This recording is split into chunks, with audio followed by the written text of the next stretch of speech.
ఈరోజు బైబిల్ అధ్యయనం అపోస్తలుల కార్యములు 17వ అధ్యాయం 16 నుండి 34 వచనాలు. ప్రార్థన. ప్రియమైన దేవా, మేము మీ వాక్యాన్ని చదివినప్పుడు మా మనస్సులను పునరుద్ధరించి మాకు అవగాహన కల్పించండి.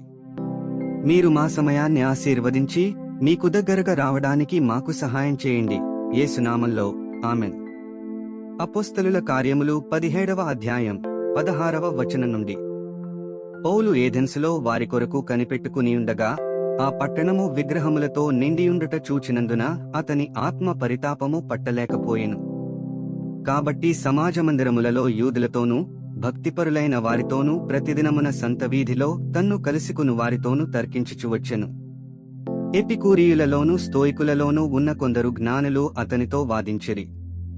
కొందరు ఈ వదరుబోతు చెప్పునది ఏమిటని చెప్పుకొనిరి.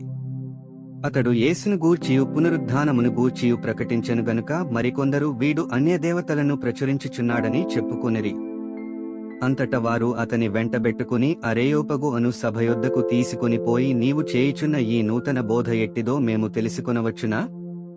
కొన్ని క్రొత్త సంగతులు మా చెవులకు వినిపించుచున్నావు గనుక వీటి భావమేమో మేము తెలిసికొనగోరుచున్నామని చెప్పిరి.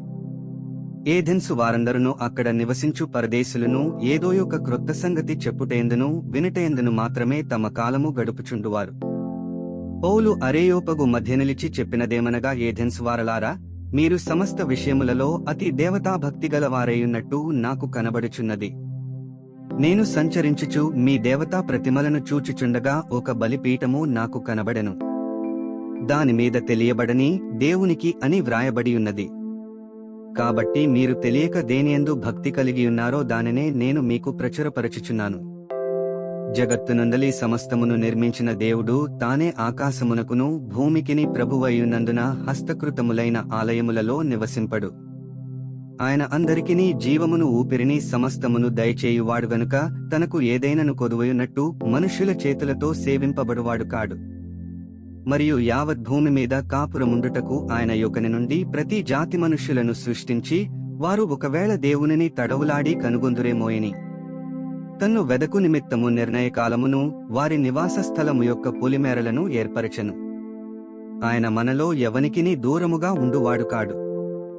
మనమాయనయందు బ్రతుకుచున్నాము, చలించుచున్నాము, ఉనికి కలిగియున్నాము. అటువలే మనమాయన సంతానమని మీకవీశ్వరులలో కొందరును చెప్పుచున్నారు. కాబట్టి మనము దేవుని సంతానమయుండి మనుష్యుల చమత్కార కల్పనల వలన మల్చబడిన బంగారమునైనను వెండినైనను రాతినైనను దేవత్వము పోలియున్నదని తలంపకూడదు. ఆ అజ్ఞాన కాలములను దేవుడు చూచి చూడనట్టుగా ఉండెను. ఇప్పుడైతే అంతటను అందరును మారుమనస్సు పొందవలెనని మనుష్యులకు ఆజ్ఞాపించుచున్నాడు. ఎందుకనగా తాను నియమించిన మనుష్యుని చేత నీతిననుసరించి భూలోకమునకు తీర్పు తీర్చబోయేడి యొక్క దినమును నిర్ణయించియున్నాడు. మృతులలో నుండి ఆయనను లేపినందున దీని నమ్ముటకు అందరికిని ఆధారము కలుగజేసియున్నాడు. మృతుల పునరుద్ధానమును గూర్చి వారు వినినప్పుడు కొందరు అపహాస్యము చేసిరి, మరికొందరు దీని గూర్చి నీవు చెప్పునది ఇంకొకసారి విందుమని చెప్పిరి. అలాగుండగా పౌలు వారి మధ్య నుండి వెళ్లిపోయెను. అయితే కొందరు మనుష్యులు అతని హత్తుకుని విశ్వసించిరి. వారిలో అరేయోపగీతుడైన దియోనూసియు, దమరి అను ఒక స్త్రీయు వీరితో కూడా మరికొందరు నుండిరి. 34 వచనాలు చదివియున్నాము. ముగింపు ప్రార్థన. సర్వశక్తిమంతుడైన దేవా, నీవే మార్గము, సత్యము మరియు జీవము. చదివిన వాక్యాన్ని మీ కృప ద్వారా మా హృదయాలలో ఉంచుకుని మా జీవితంలో అన్వయించుకోవడానికి మాకు సహాయం చేయండి. ఆమెన్.